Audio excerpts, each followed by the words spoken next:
Sir, మొదటిగా మిమ్మల్ని అడగాలంటే ఈ నియోజకవర్గం గురించి చాలా స్పెషాలిటీస్ ఉన్నాయి సార్ ఈ నియోజకవర్గంలో.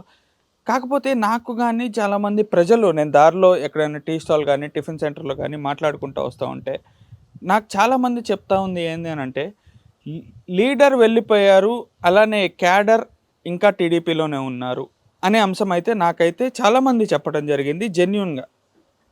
నార్మల్ ప్రజలు ఏ పార్టీకి సంబంధించిన వాళ్ళు కాదు. లేకుంటే ఏ ఐడియాలజీకి సంబంధించినటువంటి వాళ్ళు కాదు. అసలు లీడర్ ఇంతకుముందు టీడీపీలోకెలిచి వైసీపీలోకి ఎందుకెళ్ళిపోయారు?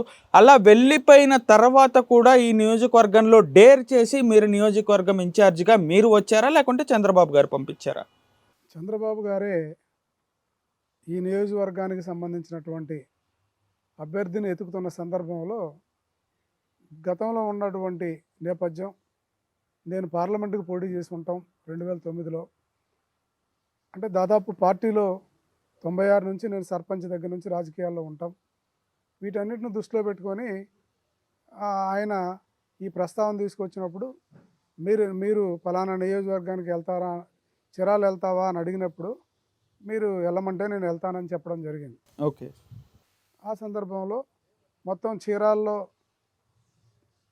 ఎవరైతే ఇప్పుడున్నటువంటి కరణం బలరాం గారు ఎమ్మెల్యే గారు ఉన్నారో, మళ్ళా మనం తెలుగుదేశం పార్టీలోకి వద్దాం.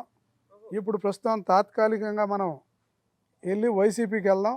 వైసీపీ అనేది పేరుకే, కానీ తిరిగి మళ్ళా మన పార్టీలోకి మనం వద్దాం, మనందరం కలిసి వెళ్దాం రా అని చెప్పిన సందర్భంలో కొంతమంది సీనియర్ క్యాడర్ మాత్రమే వెళ్ళారు.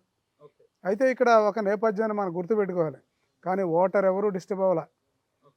హార్డ్ కోర్ టీడీపీ గ్రూప్ అంతా కూడా నాతోనే ఉంది.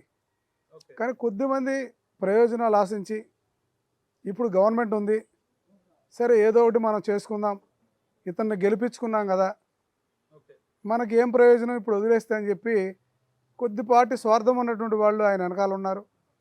మాకు ఏ స్వార్థం అవసరం లేదు, మేము ఖచ్చితంగా టీడీపీ వాళ్ళమే, మా చివరి వరకు కూడా మేము టీడీపీలోనే ఉంటామని చెప్పేసి, మాకంటే కూడా ఒక ఇన్ఛార్జి కంటే కూడా చాలా గట్టి నిర్ణయంతో తీసుకున్నటువంటి ప్రజలు ఇక్కడ ఉన్నారు. కొద్దిమంది కార్యకర్తలు చాలా స్ట్రాంగ్గా ఉన్నారు. అయితే సార్ ఇక్కడ నా డౌట్ ఏంటి అనంటే, సార్ లీడర్ వెళ్ళిపోయారు. మీరే ఒప్పుకుంటున్నారు. సీనియర్ క్యాడర్ కూడా వెళ్ళిపోయారని. అయినా కూడా టీడీపీ ఇక్కడ గెలుస్తదని మీ ధైర్యం ఏంటిది?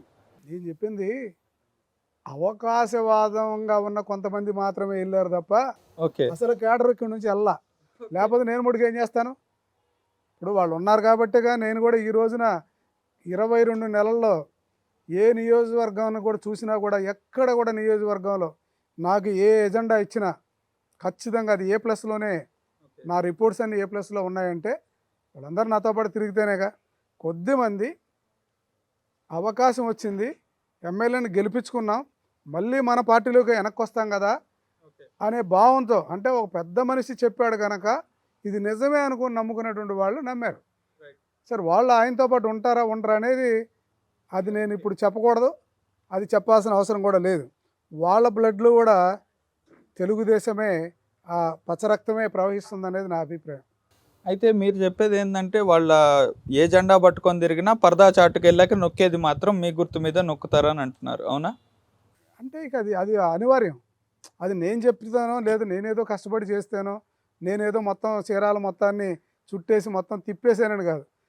వాళ్ళ భావము, వాళ్ళ అభిప్రాయం, వాళ్ళ అంటే వాళ్ళ వాళ్ళ యొక్క ఆలోచన విధానమే టీడీపీతో ముడిపడి ఉంది. అది మనకి ఈజీ అవుతుంది ఈ నియోజకవర్గంలో. అయితే సార్ మిమ్మల్ని ఓపెన్‌గా అడగదలుచుకుంటున్నాను.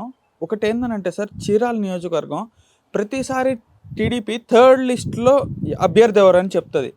కానీ 2 ఏళ్ల ముందే మిమ్మల్ని ఇన్‌చార్జ్‌గా ఈ నియోజకవర్గానికి పంపించారంటే, దాని వెనకాల ఉన్నటువంటి స్ట్రాటజీ ఏంటనంటారు?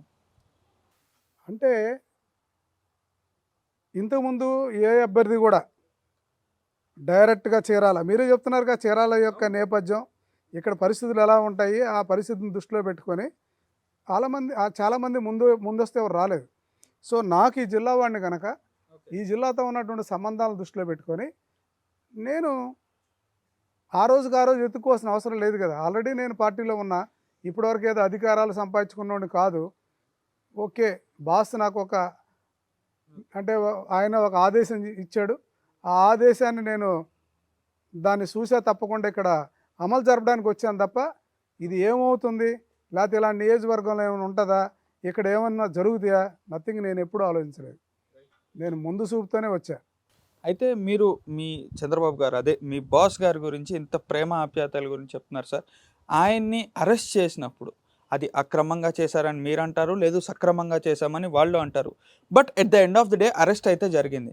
ఆ అరెస్ట్ నేపథ్యంలో మీరు చేసినటువంటి నిరసనలు గానీ, ఆందోళనలు గానీ దాదాపు 175 నియోజకవర్గాల్లో చీరాల మొత్తం ఒక ఎత్తుగా నిలిచింది.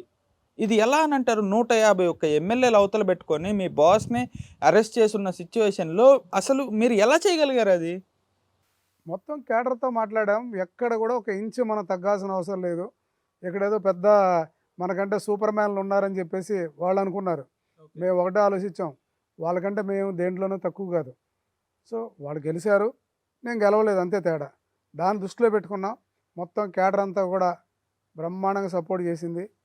మొత్తం ప్రతిరోజు శిబిరాలు పెట్టాం. కంటిన్యూ చేసాం. మా పని మేము చీరాల్లో చాలా పెద్ద ఎత్తున ప్రొటెస్ట్ చేసాం. అయితే మా బాబు గారు అరెస్ట్ అనే దానికి అది అందరికీ తెలుసు. మీరు అనుకుంటున్నారు. మేము ఇప్పటికీ చెబుతున్నాం. కారణం లేకుండానే చేశారు. ఓకే. స్కిల్ డెవలప్‌మెంట్ మరి ఉంటే మరి ఈ రోజున ఇప్పుడు ఇదే ఊళ్ళో స్కిల్ డెవలప్మెంట్ గురించి మనం మాట్లాడితే మనకు కేవలం 5 కిలోమీటర్ల దూరంలో దాదాపు 3 కోట్ల రూపాయలు విలువైనటువంటి యంత్రాంగాన్ని మొత్తాన్ని ఇచ్చారు. పెద్ద ఎత్తున అక్కడ మీరు ఆ సెంటర్ చూస్తే అదిరిపోతారు. చీరల్లో చాలామందికి ఆ సెంటర్ ట్రైనింగ్ ఇచ్చింది. చాలామంది దాని ద్వారా ఉపాధి పొందారు. ఓకే. కాబట్టి ఇక్కడ జరిగింది అది అన్యాయమే. కావాలని అరెస్ట్ చేశారనేది ఈ పూటకు కానీ రేపు కానీ ఇంకో రోజు కూడా ఇప్పటికి మమ్మల్ని రుజువు చేయలేకపోయారుగా. చేయమని చూద్దాం.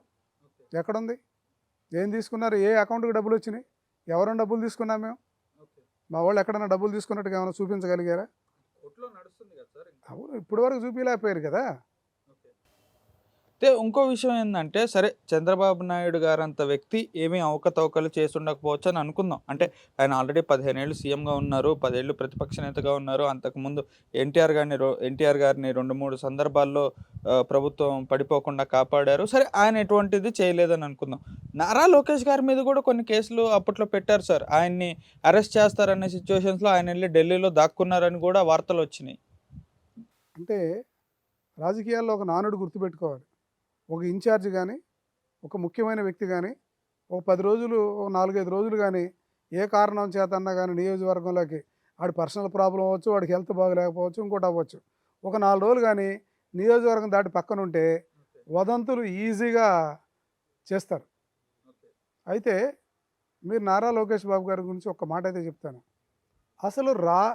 అసలు రింగ్ రోడ్డే లేనటువంటి రోడ్డు మీద కేసు పెడతాం అనేది హాస్యాస్పదం కాదా? రోడ్డే లేదు. ఇప్పుడు అనుకున్నాం. ఇప్పుడు మీరు ఓ దగ్గర రావాలనుకుంటారు. ఓకే, చేద్దాం అనుకుంటారు. కానీ ఏమీ చేయకుండా ఎలా కేసు పెడతారు?